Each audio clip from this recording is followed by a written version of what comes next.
The survey ship Odyssey moved through the empty space. It was a quiet ship, built for long and lonely trips. Its job was to go to forgotten places and find forgotten things. Today it arrived at one of those places. The planet below was a silent gray ball. Its official name was K-27. The crew called it the Dust Bowl. Captain Min-Soo stood on the bridge. He looked at the planet on the main screen. He was a man who had seen many worlds. This one felt different. It felt too quiet. "We are in orbit, Captain," said a voice from behind him. It was Jin, the head of security. Jin was a quiet man. He did not talk much, but he saw everything. "Good," Min-Soo said. "Tell the others to get ready. We go down in 1 hour." The team was small. There was Min-Soo, the leader. There was Jin, the protector. There was Dr. Ji-woo, the expert on old things. And there was Specialist Hana, who understood languages and machines. They met in the ship's ready room. Dr. Ji-woo was excited. Her eyes were bright. "The stories about this place must be true," she said. "The energy readings are very strong. There is something powerful down there. The Galactic Collective calls it Weapon X. They believe it can win any war." Hana looked less sure. "The stories also say the people who built it are all gone, wiped out by a sickness, which makes the weapon even more valuable," Ji-woo said. "No one is left to claim it." Min-Soo listened to them. He was a practical man. He did not care about stories. He cared about the mission. "Our job is to find it, see if it works, and report back. Nothing more. Jin, you will watch for any danger. Not everything that is old is safe." Jin nodded. "Yes, Captain." Their small lander left the Odyssey and flew down to the planet. The sky was a dull orange. Gray dust covered everything. They flew over broken cities and dry rivers. It was a dead world. Ji-woo guided them to a location. It was a large, flat area between mountains. "The energy is coming from under here," she said. They found a way in. It was a large metal door half buried in the dust. It took Hana some time to get it open. With a loud groan, the door slid aside. It revealed a dark tunnel going deep underground. They turned on their helmet lights and walked inside. The air was still and cold. Their footsteps echoed in the darkness. They walked for a long time. The tunnel led to a huge open space. Jin lifted his light. "Lights on," he said. The others turned on the powerful lights on their suits. Light flooded the chamber. They all gasped. They were in a giant room. It was not a factory for weapons. It did not have giant engines or cannons. Instead, the walls were lined with tall, clear crystals. Inside the crystals, they could see tiny lights moving like flowing water. The crystals hummed with a soft, low power. In the center of the room was a single large chair and a console made of stone and metal. "What is this place?" Hana whispered. Her voice was full of wonder. "This is it," Ji-woo said, her voice sharp with excitement. She pointed her scanner at the crystals. "This is the power source. This must be what powers the weapon. It is a data core, a library. The weapon itself must be controlled from that console." She hurried towards the center of the room. Min-Soo and the others followed. The console was covered in strange symbols. They were not like any language the Galactic Collective knew. "Hana," Min-Soo said, "this is your part. Can you understand it?" Hana stepped forward. She touched the console. It felt warm. She took out her own tools and connected a small device to the console. Lines of light appeared on the stone surface. "The system is sleeping, but it is still active," she said. "The language is very, very old, but I think I can talk to it." She worked for a long time. The others watched. Jin kept his eyes on the dark entrances to the chamber. Min-Soo watched Hana work. Ji-woo paced back and forth, impatient. Finally, a soft blue light glowed from the console. A holographic screen appeared in the air above it. Symbols scrolled down the screen. "I am in," Hana said. "I am in the main system." "Look for weapon files," Ji-woo said, leaning close. "Look for schematics. For activation codes." Hana moved her hands through the hologram. She opened different files. She saw images of stars and planets. She saw diagrams of plants and animals. She saw complex mathematical formulas. "This is not weapons data," Hana said, confused. "This is everything." "It is science. It is history. It is art. Keep looking," Ji-woo insisted. "It must be hidden." Hana dug deeper. She found a directory that was larger than all the others. Its name was written in the same strange symbols. "I think this is the main file," Hana said. She focused on the symbols, trying to understand them. Her translation device worked slowly. One by one, the symbols changed into words she could read. Her face grew pale. She read the title out loud, her voice quiet in the huge chamber. Project Human. Jiwoo smiled. There, you see? Human. That is the name of the weapon. Open it. Find out how it works, but Hana did not move. She was staring at the screen. She opened the file. Inside, she did not find instructions for a machine. She found more files. One was called Music. Another was called History. Another was called Biography. She opened the Music file by mistake. A sound filled the room. It was a strange and beautiful sound. It was made by a piano, an instrument Hana had never seen. The music was sad and hopeful at the same time. It made Min-soo think of a lost home. It made Jin stand a little straighter. It made Jiwoo scowl. Stop wasting time with that noise, Jiwoo said. Find the weapon! Hana closed the music file. Her hands were shaking. She looked at Min-soo, her eyes wide. Captain, she said, I do not think human is the name of the weapon. Min-soo looked at her. What do you mean? I think human was the name of the people who built this place.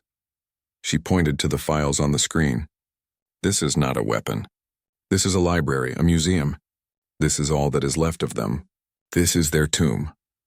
The hum of the crystals seemed to grow louder in the silence that followed. They were not standing in an armory. They were standing in a grave. And they had just started to hear its ghost. The silence in the chamber was heavy. It was the silence of a wrong idea being broken. Captain Min-soo looked from Hana's pale face to the humming crystals that surrounded them. A tomb, not a treasure vault. A grave for an entire people. Dr. Jiwoo was the first to break the quiet. She let out a short, sharp laugh. Nonsense, she said. Her voice was too loud in the large space. That is a child's idea. The Galactic Collective did not send us across the stars to find a museum. This is a weapon. The data must be a shield. A trick to hide its real purpose. She pushed past Hana and pointed at the glowing console. There will be a hidden file. A subroutine. Look for something labeled activation or payload. Min-soo held up a hand. Wait, Doctor. He looked at Hana. You are sure? Hana nodded slowly, her eyes still fixed on the screen. I am sure, Captain. The file structure. It is not organized for a machine. It is organized for a mind. It is a story. Their story. Jin, who had been watching the dark doorways, spoke without turning around. If this is a tomb, then why is the power still on? Who is keeping the lights on for the dead?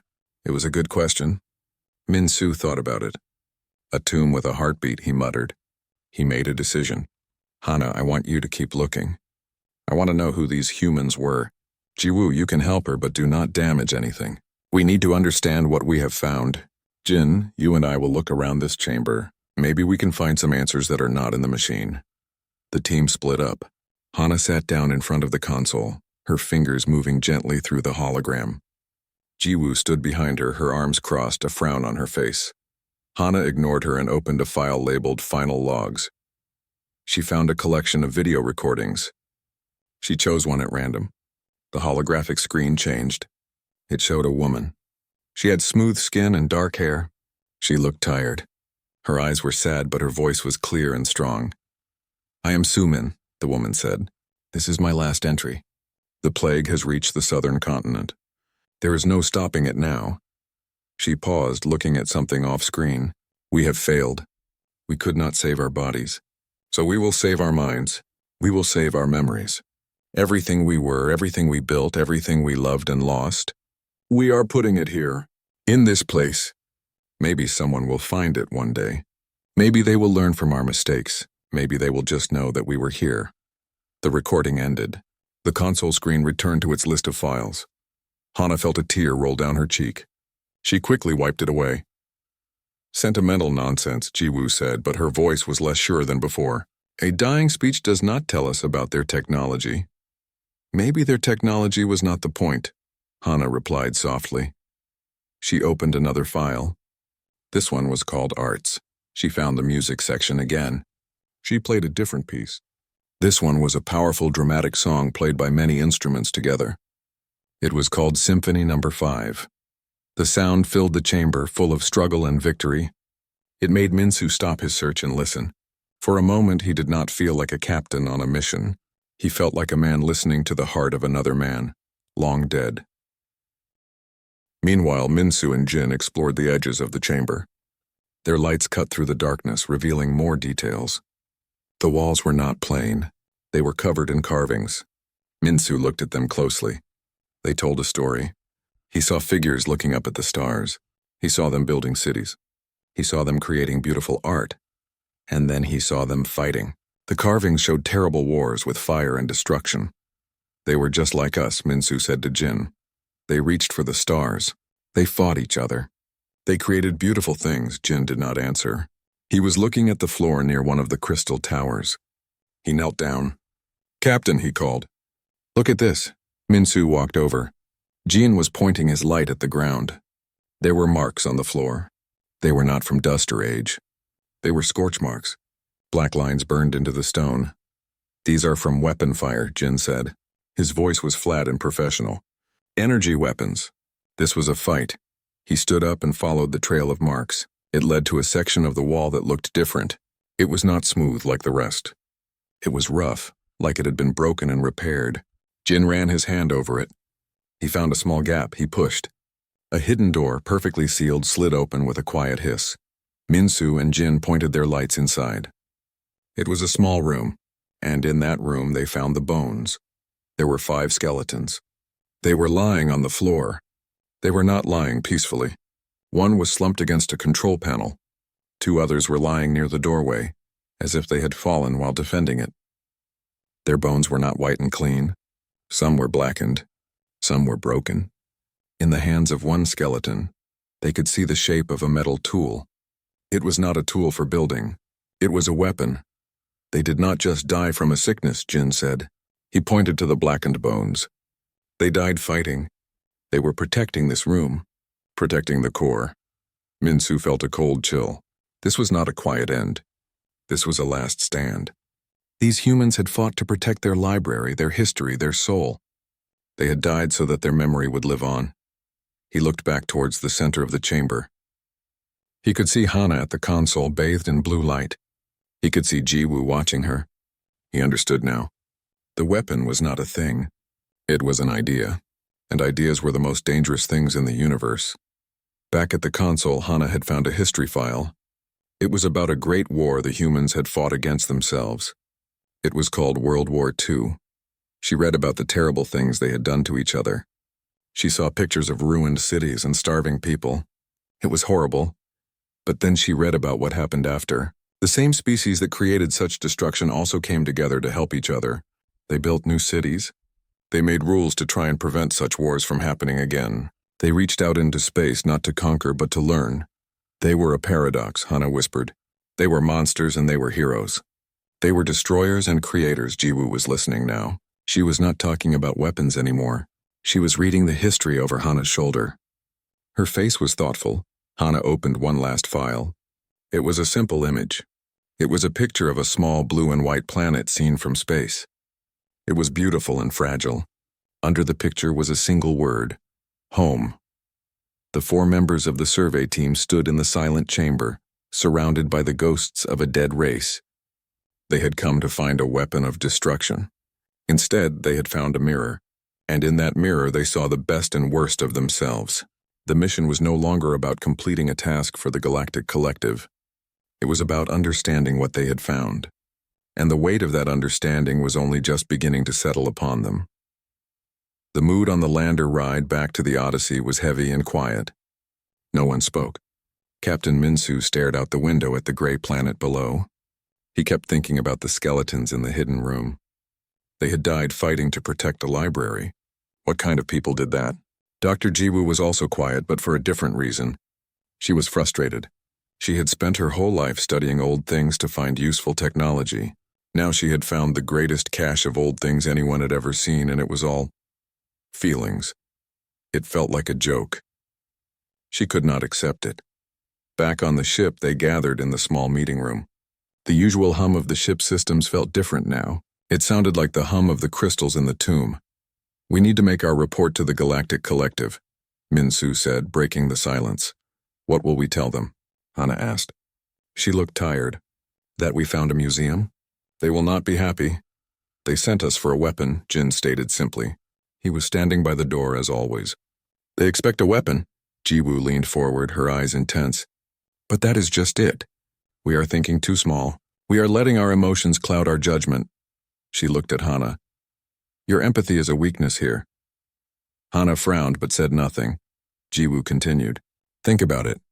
A species advanced enough to build that data core, they would not just leave a diary. They would have a plan, a final message, a last will and testament. Her voice grew more excited. What if the weapon is not a physical thing? What if it is in the data itself? Minsu looked at her. What do you mean, doctor? I mean a mimetic agent. A psionic trigger. A thought virus, Jiwoo explained. We have all felt it. That music, those images. They affect you. They make you feel things. What if that is the point? What if they designed their history to be a weapon, to make any species that finds it feel such overwhelming sadness or fear that they become helpless?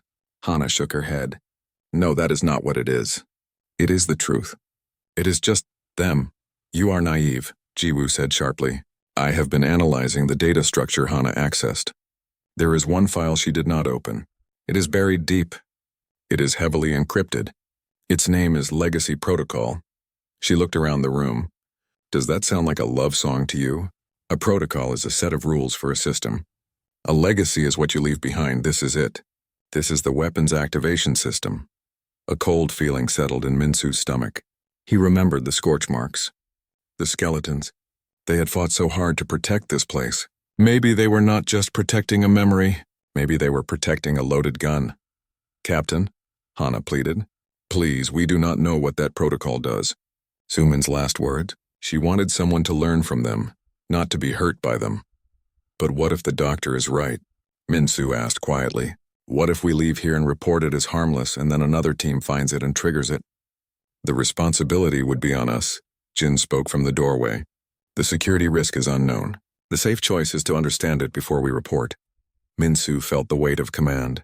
He had to make a choice. Trust the emotional understanding of his communicator, or the logical analysis of his scientist. The Galactic Collective valued logic. All right, he said finally. We will investigate this legacy protocol, but we will be careful. Hana, you will do the work. Jiwoo, you will advise, but you will not touch the console. I want to know what this is. Down on the planet, they stood once more in the silent chamber. The blue glow of the console seemed colder now.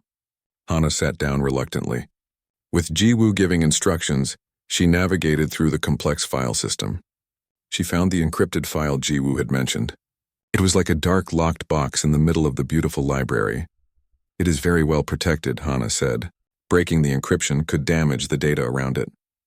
We have to know, Jiwoo insisted. Use a focused data probe.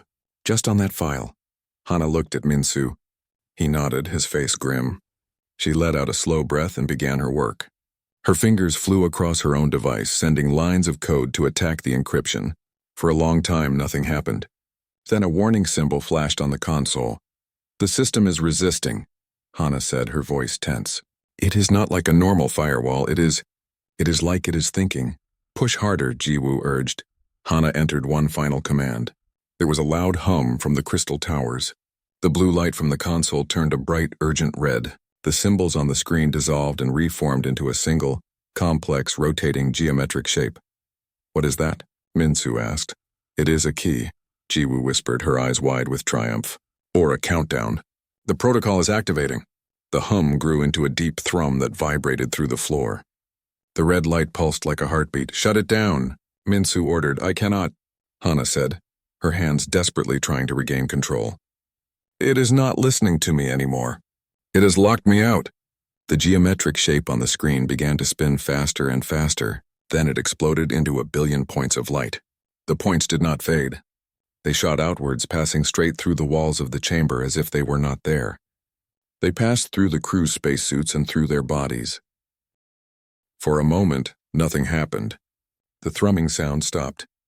The console light returned to blue. Then it hit them. It was not a sound or a light. It was a feeling. It was a wave of information, of memory, of emotion. It was everything they had seen in the library, but 1,000 times stronger. It was not something they saw or heard. It was something they became, Minsu gasped. He was no longer himself. He was a human general standing on a bridge, ordering ships into a battle he knew he would lose. He felt the crushing weight of every life lost, Then he was a father, holding his newborn child, feeling a love so fierce it hurt. Jin cried out and fell to one knee. He was a soldier in a muddy trench, feeling the cold and the fear. He felt the bond with the man next to him, a promise to protect each other. Then he felt the searing pain of a laser blast, the same kind that had blackened the bones in the hidden room. Hana was weeping. She was a composer, creating the beautiful music she had heard. She felt the joy of creation. Then she was a refugee, losing her home, feeling a sadness that had no bottom. And Dr. Jiwoo? She was silent, her face frozen in shock. She was a scientist. She saw her own greatest invention, a powerful energy source turned into a bomb. She saw a city of millions vanish in a flash of light. She felt the agonizing regret, the guilt that could never be erased. She finally understood the cost of knowledge without wisdom. The wave passed through them and kept going. It went up through the rock and the dust of the planet. It reached the Odyssey in orbit. The crew on the ship suddenly stopped their work. They were hit by the same wave of shared experience. They felt what it meant to be human. And the wave did not stop there. The Legacy Protocol was a broadcast. Using the power of the entire data core, it shot that same wave of information out into space. It traveled faster than light, a ripple in reality itself, heading directly for the heart of the galactic collective. The weapon was not a planet-destroying beam. It was a story, and the story had just been fired into the galaxy like a bullet. Minsu, kneeling on the cold floor, understood everything now. The humans' last weapon was their own lives, their history, their soul, and they had just shot it at the entire universe. The wave passed. The red light on the console faded. The deep thrumming sound stopped. The ancient chamber was silent once more. Captain Minsu was on his hands and knees on the cold stone floor. He was breathing hard. He could still feel the ghost of a child's hand in his. He could still feel the cold metal of a spaceship's control panel. He was himself again, but he was also more. Pieces of other lives, other memories, were now a part of him. He looked at his own hands, half expecting them to be someone else's. Across the room, Jin was slowly getting to his feet. The stoic soldier's face was wet with tears he did not remember shedding. He had felt a comrade die in his arms. He had known a loyalty so deep it was like a physical law. He looked at Minsu, and for the first time his gaze was not just that of a soldier to his captain. It was the look of someone who has shared a terrible and beautiful secret. Hana was curled up near the console, softly crying. She had not just studied the human's art. She had for a moment been the artist. She had felt the joy of the idea becoming a song. And she had felt the despair of a mother watching her world end. The emotions were too big for her body. Dr. Jiwoo was the most changed. She stood perfectly still, her face pale. She was staring at the console, but she was not seeing it. She was seeing a city of light. A city she had built in her mind, turning to fire because of her pride. The weight of 1 billion ghosts was on her shoulders. Her theory had been right. The data was a weapon, but it was a weapon that had shot her first. It had not destroyed her body. It had destroyed her certainty. What was that? Minsu asked, his voice rough. That was the Legacy Protocol, Hana whispered, wiping her face. It wasn't a virus. It was a gift, a sharing. It was a broadcast, Jiwoo said, her voice hollow. I can feel it. The energy surge. It was directed. It used the core's power to send that everything out into the galaxy. She finally looked at Minsu, her eyes full of a new, terrible understanding. I was wrong, Captain. It is a weapon. But it is a weapon that kills your ignorance. It forces you to feel what they felt. It forces you to understand. On the ship, the bridge crew was in chaos, but it was a quiet chaos. The communications officer, a young man named Tae, was staring at his screen, tears streaming down his face. He had just felt the loneliness of a human explorer looking at an unknown star. The pilot, a woman named Misuk, had her hands gripped tightly on her controls. She had felt the thrill of a first flight and the terror of a last landing. The wave had touched everyone. The entire crew of the Odyssey was now connected by a shared experience that was not their own. They were grieving for a planet they had never seen. They were mourning for a people they had never known. Down on the planet, Minsu's communicator buzzed. It was the voice of his first officer from the ship. Captain, we felt something. Everyone did. What is happening? The long-range sensors are detecting an energy wave. It's moving faster than light. It's heading on a direct course for the core systems. Minsu closed his eyes. The core systems, the heart of the galactic collective. 1,000 different species living in a society built on cold logic and strict rules. A society that had sent them to find a weapon to use in their wars. What will it do to them? He asked, looking at Hana and Jiwoo. Hana shook her head slowly. I don't know, it changes you, Jiwoo spoke, her voice still flat. It will do to them what it did to us. It will show them the full range of what a species can be. The cruelty, the kindness, the love, the hate, the creation, the destruction. They will feel the price of war in a way they never have. They will understand the value of a single life in a way their logic never allowed. Meanwhile, far away, on the edge of the core systems, 2 battle fleets faced each other. The Turonians and the Calothi had been in a cold war for decades. Today it was about to become hot. Flagships bristling with weapons were moving into attack positions. Admiral Kale of the Turonian fleet stood on his bridge. Target their lead ship. Prepare to fire on my command, he said, his voice cold. He saw the enemy not as living beings but as targets, as obstacles. Then the wave hit. It was a soft, silent ripple that passed through the ship, through his body, through his mind. Suddenly, Admiral Kale was not on his bridge. He was in a muddy field on a forgotten planet. He was a young human soldier, terrified, holding a picture of his family. He saw the face of the enemy soldier across the field, a young man just as scared as he was. He felt the explosion. The darkness. He gasped, stumbling back from his command console. He looked at the view screen, at the Calothi flagship. It was no longer just a ship. It was full of beings. Beings who loved and feared and hoped. Beings who could feel the same terror he had just felt. He saw his own gunnery officer who was looking at his hands with a horrified expression. He had just felt what it was like to press a button that killed 1,000,000 lives. On the Calothi flagship, a similar scene was unfolding. Commander Lyra, who had been ready to give the order to attack, was now clutching her chest. She had experienced the final moments of a human mother, hiding her children as the world ended. The desire to protect, the overwhelming love, the crushing fear. It was all hers now.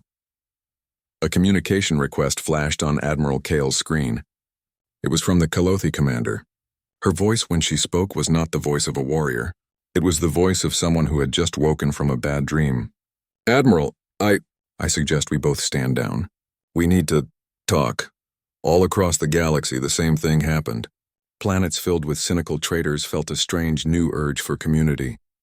Leaders who planned for war found their plans suddenly empty and meaningless. The human contagion was not a sickness of the body. It was an outbreak of empathy. It was a shared memory of a lost home called Earth. It was a warning and a hope delivered all at once. Back in the chamber on K-27, the 4 crew members were only just beginning to understand the scale of what they had unleashed. Jin was the one who put it into words. The galaxy will never be the same, he said. Minsu nodded slowly. The mission was over. They had found the ancient weapon, and it had already been fired. Now they had to live in the world they had helped create, a world that had just learned what it meant to be human. The Odyssey hung in orbit around the silent gray planet. Inside the ship, the air was different. The crew moved quietly. They spoke in soft voices. They looked at each other with new understanding. They had all shared the same dream. They had all felt the ghost of humanity. Captain Minsu sat in his chair on the bridge. He felt tired. He had lived 100 lives in a few moments. He kept thinking about the human general he had been, the one who sent people to their death. He understood that weight now in a way he never had before. His first officer approached. Captain, we are receiving a priority message from the Galactic Collective. A command ship, the Judgment, has been sent. It will be here in 6 hours. Minsu nodded. He had expected this. The energy wave from the Legacy Protocol would have been detected. The Collective would want answers. What is their status? He asked. The message says they are coming to quarantine the psychological event and secure the site, the officer replied. They are ordering us to stand by and prepare for a full debriefing. They mentioned memory wipes. A cold knot tightened in Minsu's stomach. Of course, the Collective was logical. They saw the wave not as a gift, but as a disease. A dangerous idea. They would want to clean it up. They would erase the data on the planet, and they would erase the memories from his crew's minds. They would make it all go away like it never happened. He called Hana, Jiwoo, and Jin to his ready room. They arrived, each of them changed. Hana's eyes were still red, but her gaze was steady. Jin stood with a new kind of calm. Dr. Jiwoo looked older, her sharp edges softened by grief and regret. Min-soo told them about the judgment. They cannot do that, Hana said, her voice fierce. They cannot just erase them. It would be a second death. It is the logical choice, Jiwoo said, but there was no pride in her voice. We have been contaminated. They will see us as unstable, as carriers. What is your order, Captain? Jin asked. His hand rested lightly on the side of his weapon. It was not a threat, but a question. He was asking what they were prepared to do. Min-soo looked at each of them. He saw his team. He saw the ghosts of humans in their eyes. He made his decision. My order, he said slowly, is that we will not let them. 6 hours later, the judgment arrived. It was a large, intimidating ship, all sharp angles and dark metal. It dwarfed the Odyssey. A request for the survey team to board immediately came through. Min-soo, Hana, Jiwoo, and Jin went over. They were led to a stark white meeting room. A collective commander named Valerius was waiting for them. He was a tall, severe man with cold eyes. Captain Min-soo, Valerius began without any greeting. You have caused a significant disturbance. Your team unleashed an unstable memetic agent upon the galaxy. You will now hand over all data you collected from the planet. Then you and your crew will submit to memory wipe procedures. The site on K-27 will be sterilized. Min-soo stood straight. With respect, Commander, you are mistaken. We did not unleash a weapon. We discovered a legacy. Valerius waved a hand dismissively. Semantics. It has disrupted the social order. It has compromised the operational efficiency of multiple fleets. It is a threat to the stability of the collective. It must be erased, Hana stepped forward. It is not a threat. It is a lesson. It is the story of a people who were just like us. They made terrible mistakes. They also created beautiful things. If we erase it, we will make the same mistakes they did. We have to remember. The only thing we need to remember is our duty to the collective, Valerius said coldly. Your emotional response only proves you are compromised. Then Dr. Jiwoo spoke. Her voice was quiet, but it filled the room. Commander, what is the primary goal of the Galactic Collective? Valerius looked annoyed. To ensure peace and prosperity for all member species. And how do you measure prosperity? Jiwoo asked. By economic output? By territorial control? The humans showed us another way. They measured it by art, by music, by the well-being of a single child. Their weapon shows us the cost of forgetting that. It shows us the emptiness of prosperity without happiness. Is that not a data point worth keeping? Valerius was silent for a moment. He seemed unsettled by her words. The data is too dangerous. The risk is too high. Then Jin moved. He did not draw his weapon. He simply walked to the door of the meeting room and stood in front of it. He crossed his arms. He did not say anything. He did not need to. His message was clear. No one was leaving until this was settled. The soldiers in the room shifted nervously. Valerius looked from Jin's defiant stance to Jiwoo's reasoned argument, to Hana's passionate eyes, and finally to Min-soo's calm, resolved face. You would defy a direct order from the collective? Valerius asked, his voice low with disbelief. Min-soo looked at the commander. He did not see a superior officer. He saw a man who had never felt the joy of a song or the love for a child. He saw a man who was, in his own way, already erased. We are not defying an order, Captain Min-soo said. We are following a new one. We are the first to hear the message of a dead race. We are the guardians of their ghost. We will not let you silence them. The galaxy has heard their story now. You cannot unhear it, and we will not forget it. He took a step closer. You can try to wipe our minds. You can bomb that planet into dust, but it will not matter. The idea is already free. Humanity's last weapon was their humanity itself, and it has already infected us all. The mission is over, Commander. The weapon has won. Commander Valerius stared at Min-soo. He saw the absolute certainty in the captain's eyes. He saw the same look in the eyes of his crew. He had come to quarantine a virus, but the virus was already everywhere.